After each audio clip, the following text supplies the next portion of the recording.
Lead me to some soul today. Oh, teach me, Lord, just what to Good morning, everyone. say. Welcome to episode number 69 of a series that we are calling Leading Others to Christ. Those of you that have been listening and watching, that our focus on these interviews is on evangelism. I look back at the notes. We started this back in March of 2020 when all the COVID nonsense hit, and talked to Matt Malden about helping us do this. And we wanted to find the Christians out there, the fellow workers, co-workers that are doing this, the preachers, the elders, the deacons, men and women that are involved in leading their family and friends to Christ in their various communities. And we wanted to find out who they are, where they are, how they do this work, how they set up studies, what approaches they use. And honestly, for me, it's been, for the old guy in the room, it's been really exciting for me. And a lot of the people I've never met in person. And so I've made a lot of new friends. And we've learned so much. And we've got a lot of exciting things that we're going to be announcing here in a few weeks. But a lot of new friends, a lot of new things. And we've really grown to appreciate the seriousness of this work. And honestly, we hope to stir. And if you haven't been involved in leading others to Christ, hopefully you'll be motivated by our interview today to do that, to get involved. And maybe you have been in the past and your fire's gone out. And we want to try to get that fire going again. My name is Dan Barker, and I preach for the Creekside Church of Christ in Franklin, Indiana, which is about 20 miles south of downtown Indianapolis. And I also serve as one of the elders. I'm passionate about the subject today, and those of you that know me, know this. And I have been ever since I obeyed the gospel when I was 21 years old in Owensboro, Kentucky. And I always try to bring this up because I've always been impressed by what Paul said to Timothy in 2 Timothy 2:2. And the things that you've heard from me among many witnesses, commit these to faithful men, obviously, and women who will be able to teach others also. And then later on in the chapter, Paul is talking to Timothy and us about being useful for the master, prepared for every good work. So that's the typical intro that I do. And we want to get started today. And we're really excited. We have a sister in Christ with us today, Donna Howell. Good morning, Donna. Good morning. Yeah, great to see you. Great to have you with us. And I was thinking, I don't know if I should tell the story or you should, of when we first met. You want to tell that? Maybe you'll remember. You might remember. You might remember. I do. Okay. I went to Florida College in 1971 after I graduated. And the next year, the 72-73 year, I was a cheerleader. You are Coach Barker to me, and you were the basketball coach, and you brought about 6 guys from Kentucky team. And so we had so much fun. My best friends, Kathy Havenford and Denise Bell Kirkwood, and I they came to all the games and sat in the stands and cheered. And then you and I think Connie Cope and her husband, and you and your wife started a church at Eureka Springs. Yes. So my friends and I came there, and so it really enjoyed. There were so many big churches there my freshman year, but my sophomore year, I want to get back to the small church. Yeah, we have some history. Yeah, we do. Yeah. And didn't you do some secretarial work for me too, like a student assistant? Did you do that? Or who knows? That might have been, I had too much playing to do. Oh, goodness. Thank you so much for doing this today. And what triggered this, and we'll talk about it more later on, your podcast, Bibbidi Bobbidi Boo. Is that right? Did I say that was right? The episode number 9. Number 9, yeah. And when I saw that, I said, oh, I've got to call Donna and see if we can interview her. So again, thank you for that. We always start every interview out with what we call the old elevator pitch or the short bio. And tell us a little bit about where you were born, how old you were when you became a Christian. You've been married for a while. Tell us about that guy. I have. Yeah. I'm from Mount Sterling, and that's where I am now, back in Mount Sterling, Kentucky, about 30 miles east of Lexington. And my parents were faithful Christians. I have a wonderful spiritual heritage. I have no excuse if I don't follow God. I had all of that. Went to FC, went to WKU, Western, which is a lot of us did from Florida College. I went up to Western together. I became a teacher, taught grades 1 to 8, taught gifted education. I taught at Moorhead 3 years as the teacher in residence. All that was a good career for me. And then I retired. After my first year of teaching, I met my husband, Gist, in a blind date. Our sisters decided we needed to meet, so we did. And at the time, he was a lot better person, really, than I was, but he was not a Christian. And so I asked, as I always did, when I would date, I would go out with you one time, and after that, if you wanted to go a second time, you had to go. He would do that. So then I asked if we could study together, and he was starting to farm. He went to Vanderbilt in UK in agriculture. So we studied, and he was a delight because if you showed it to him in the Bible, it was fine with him. And most studies don't go that way. So we married, and as we had children, we opened our home a lot and involved our kids a lot and their friends. And one particular friend Troy had was Dan Grantham. And so he wanted to take him to Hilton Head with our whole family, my sisters and all of us. So we took Dan along. He was not a Christian. He had been introduced to the truth by my friend Kathy's son, I think Stephen. And so when we go on vacation, we go to church, and here we come, 19 or 20 of us, the whole family. And he went with us. We had our devotions in the house, the beach house, and we had singings. And so through the years, when I look back, bringing other kids and teenagers into our home to see what it's like has been a real delight for us. And so Dan became a Christian. He now has triplets. He's a faithful Christian. I think he goes to Embry Hills. But most of our stories do connect with our friends and with others. Then I retired and started a blog when blogs were big. I like technology. And then started working with the ladies at church to really build a good, strong unit there. Ladies, we have to have our team around us, our cheerleading team, so to speak. And so I spent time doing that and helping build our kids' class program and things like that. So I'm just a plain person, really. Oh, you're certainly more than a plain person, but you touched on so many things there, which is great.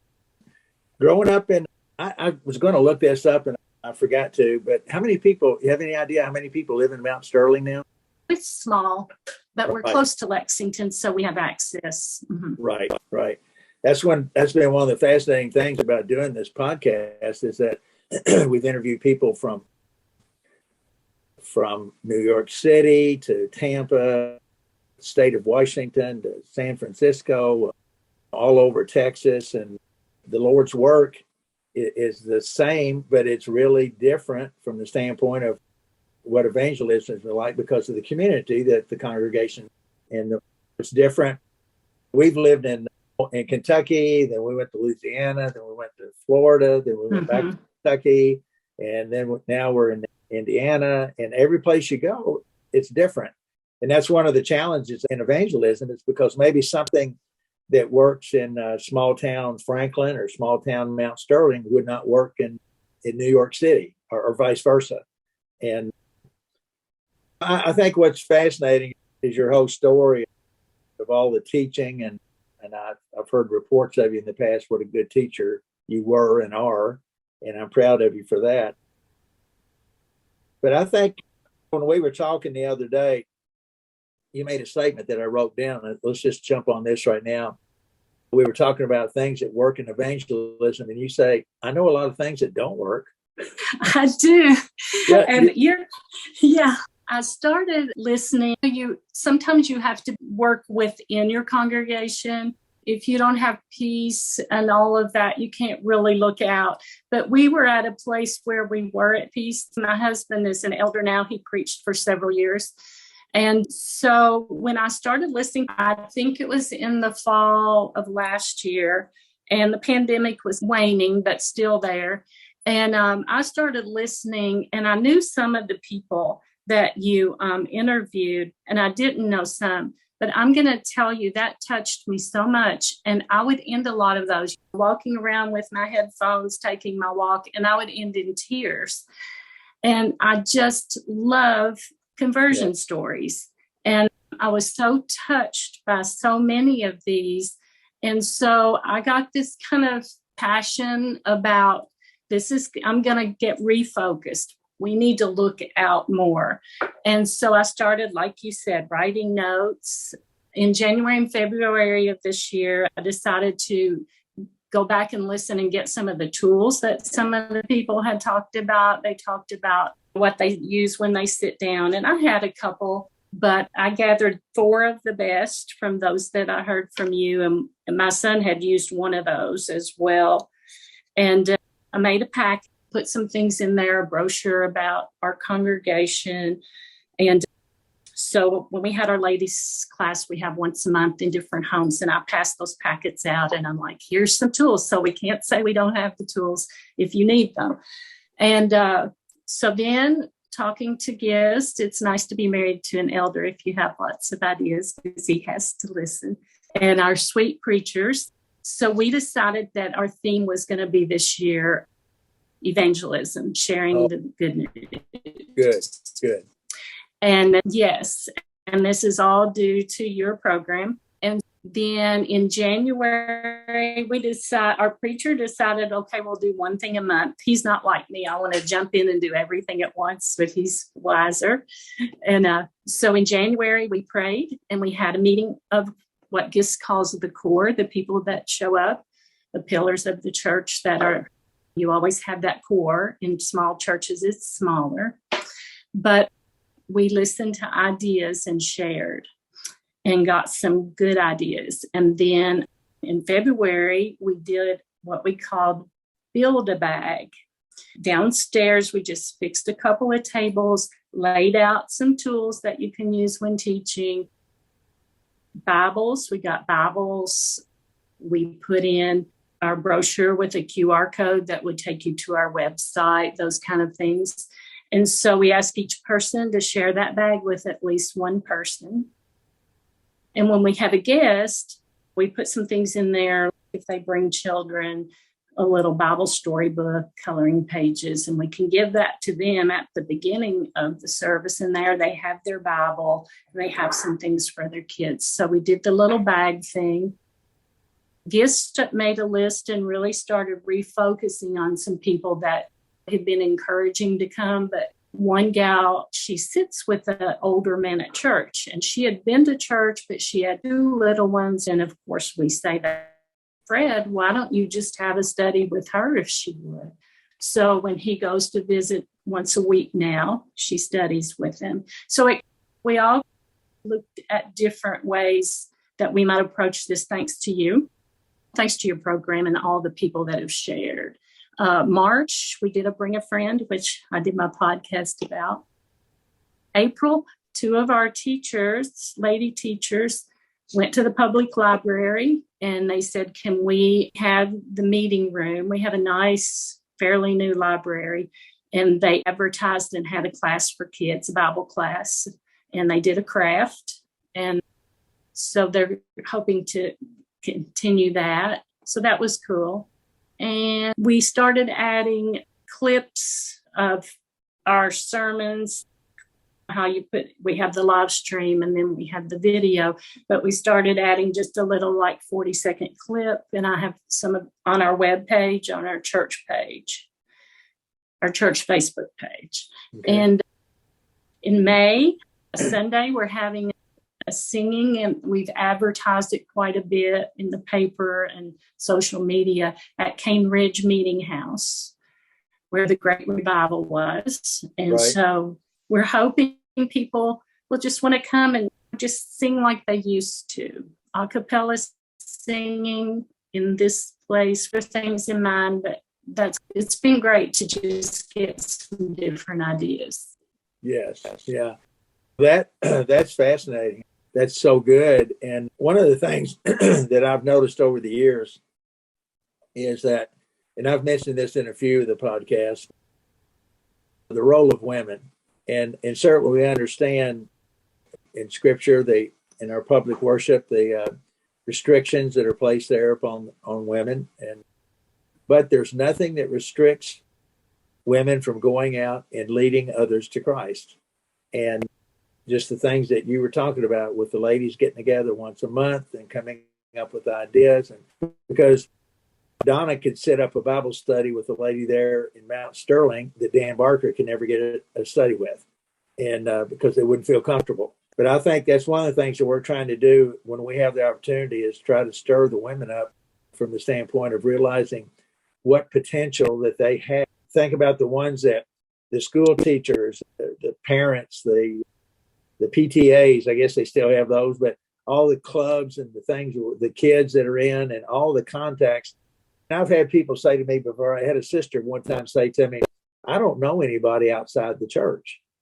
And it was said in a prideful way. And anyway, we had to talk about that. And well, we're supposed to all be out here shining our light and sowing the seed. But there's just a lot of learning that we need to do or relearn about how to interact with people in the community. Because what I've learned is there's still a lot of people out there, they want to go to heaven and they want to know how to go. And nobody has sit down and talked with them perhaps ever. So thank you for that. What are the challenges, just real quick, on being the wife of an elder? What challenges? Well, the challenges are for him, I'm sure. But I like to have projects. I like to do things. I see why the Lord made men the elders, because he has the patience, the wisdom to think things through where I would immediately jump in, and I have before. But I like the relationship, and a preacher's wife, an elder's wife, any leader, if you are a leader in your group, your church, the challenges, and those people out there listening know the challenges. But I've found that just building relationships with the congregation, getting to know them, you've got to be in people's homes. You've got to open your home up. And the more you share those things, then when trouble does come, you can work through it. And trouble is going to come. It's a messy business because it's about people. And another thing I think is being transparent. I think when I first started preaching, we'd been married 2.5 years. He was a brand new preacher. We look back and say, what in the world were we doing? But I thought I had to appear very perfect and a lot of stress because I wasn't. Right. And over the years, I've learned absolutely not. I'm messed up. I'm broken. The Lord's patient with me. So now just learning to be transparent when we're sitting down with people who show some interest and say, look, I'm struggling with this, or I did struggle with this. But it doesn't mean come as you are, stay as you are. But it means come as you are. We've been there. We're still struggling. And when people realize this, it took a big pressure off me when I could realize that I didn't have to appear perfect. You don't want to be living in sin and lead someone away, but let's just face it. this is what we are. And that's been a kind of big turnaround for me. I think that's so important for so many. I don't care what age. And it's fascinating. One time this was in a counseling session that I was a part of with a large group of people. And one of the sisters there, and we had an open forum type setting. And she made this comment, Donna, and I want to just see your reaction to this. She said the loneliest place that she goes during the week is to church. Oh, that's so sad. Isn't that sad? I mean, and you could hear when she said that in the room, and it was a big crowd. There was just this groan. Mm-hmm. Because a lot of times people, when they come, the small talk, well, hey, Donna, how are you doing? And you say, oh, I'm fine. How are you doing? I say, I'm fine. When in reality, one of us might be dying inside, and we don't want to admit it. We don't want to bring it up. And so that transparent thing is so important. And I think that needs to be preached on and talked more about. And so we are not perfect. We don't put ourselves on a pedestal. And sometimes I think people have done that to the detriment of ever reaching anybody for Christ, because people will see right through that. And anyway, I could talk a long time about that, but thank you for triggering that thought. But Matt's already given me the signal. We got 5 minutes to go. Believe that? Well, I have to do my conversion story. I was going to say, let's do that right now. What is your conversion story? Like my daughter recently, she married a guy with 2 children, and she was in the process of adopting a 12-year-old who, from our church, his great-grandparents had been raising him in their 80s. I would say that all of this new family that she's been a part of has shown me that we're not the perfect family that you think of, but different family. And so that's been really exciting. But my story involves a lady called Alicia, and she was from Puerto Rico, and she had moved to New York, and she was a banker, a very successful lady of Catholic background.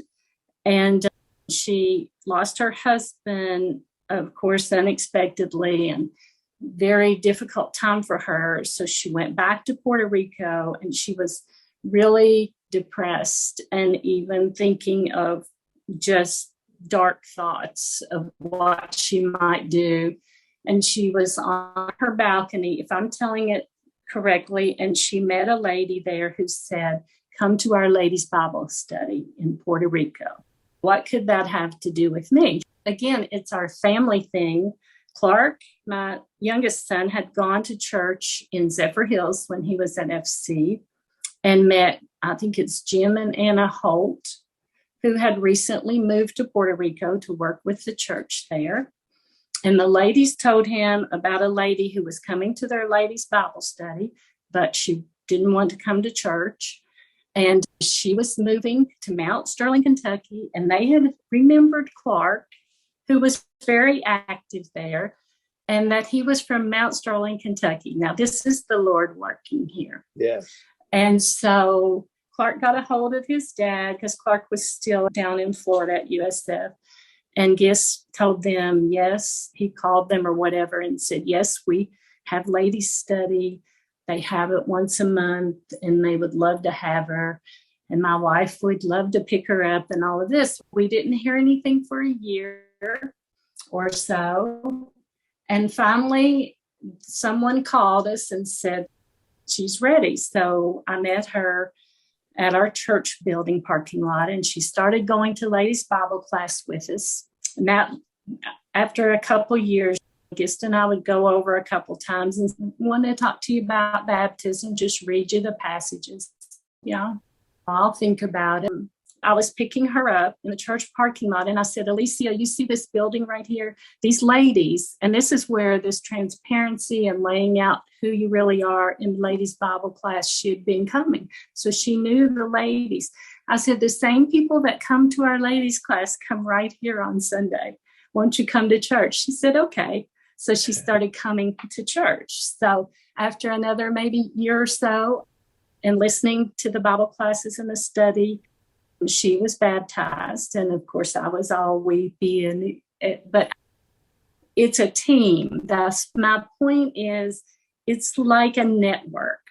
So you bring your kids up and you send them out. That's still your influence. And Yes. it's a network of families working together, your kids and all the people they meet. And then they go over the country. And that's why the Lord doesn't want us to keep them and hold them at home. We're preparing them to go out and be part of that chain. So she speaks Spanish also. So we had a court day booth where we passed out things. It's our big festival where she wanted to be there in case any Spanish speakers came by. Then she could talk with them. Her daughter was visiting, and we had gotten a brochure from Gardner Hall in Spanish, but I didn't know what it read in English, and I thought we should. So her daughter was visiting, and she had her go to the library. She spent all day putting it back in English, and when she finished, she said, "Oh, I know a lot about baptism now." Just from, so just the network and the way God works if we let him is amazing. Amazing. Wow, what a story. Yeah, that's, I'm talking to somebody from Mount Sterling, Kentucky, and they start talking about Puerto Rico and a banker in New York and in a connection in Zephyr Hills. And it's like, how does all that come together? And you're right. The Lord is at work, and that's just fascinating.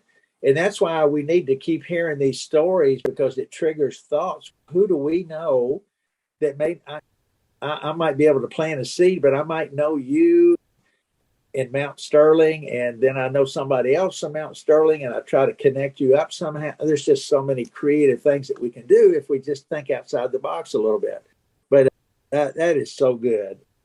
Listen, we're out of time, but we always end this, and I know you've listened to some of the podcasts, but with what I call one thing. And there's not one thing, but there's so many things. But somebody's listening to this, and you've got there's a lady out there, and you've got them excited. What would be one thing that you would tell, not just a lady, but tell anyone that's listening? What's one thing that they need to do or learn how to do to lead someone to Christ? I would say just show up. Somebody's having a singing at their home, show up. Maybe they're taking a friend. Maybe there's a neighbor there. You be there. Someone's planning a meetup. We've had those at Dairy Queen. Show up. Just gospel meeting. Show up every night. Be there early. Greet people. Somebody had a crazy idea here. Let's pass out Bibles at the grocery store one day and see if we can get some Bible studies. A few people show up. There's your core, there, your pillars. But just be one of those. You don't have to plan things, instigate things. Just be there and support it. And if someone else is having success, build them up and encourage them. And we are a true sisterhood, us ladies. And cheer for your team, support one another. I think Alicia coming into our ladies class, and we had such a pour there that was, if it hadn't been for that, I don't think she ever would have gone to church. Alicia and all the ones that were involved in that. And how many other Alicias are there out there? And they're everywhere. And sometimes we're not looking with the right eyes. We're looking right past people that need Christ, and we don't even recognize it at times. So listen, if somebody wanted to reach out to you, would you be willing to share contact information? Sure. 859-585-1636. Okay. All right. Well, give your husband a hug for us. And we appreciate what he does and what you do there in Mount Sterling, and keep it up. You're just a kid. One thing that I have found, we've got a number of people in a new converts class. We've actually got 13 people in a new converts class. And the oldest one is 72. We've got a 68-year-old, and we've got in their 50s. And anyway, what I'm learning as I get older, we always talk about the young people. The young people need attention and focus as well. But there's so many baby boomers out here that have never heard the gospel and what they grew up with. They did go to church. And as they're getting older, they're seeing their friends and their family and the obituary, and they're going to more and more funerals, and they're starting to get a little concerned about where their future is going to be. And we've just found a real opportunity, even in the older community, and sometimes they're overlooked as well. So, but thank you so much. We love you, and always proud of you. You just brought a smile to my face when I saw your podcast the other day. And tell the kids hi, and tell everybody there in Mount Sterling hi. And Lord, we'll get to see you sometime soon. Hope so. Love you all. All right. Thanks again. Melt my heart and fill my life. Give me one soul today.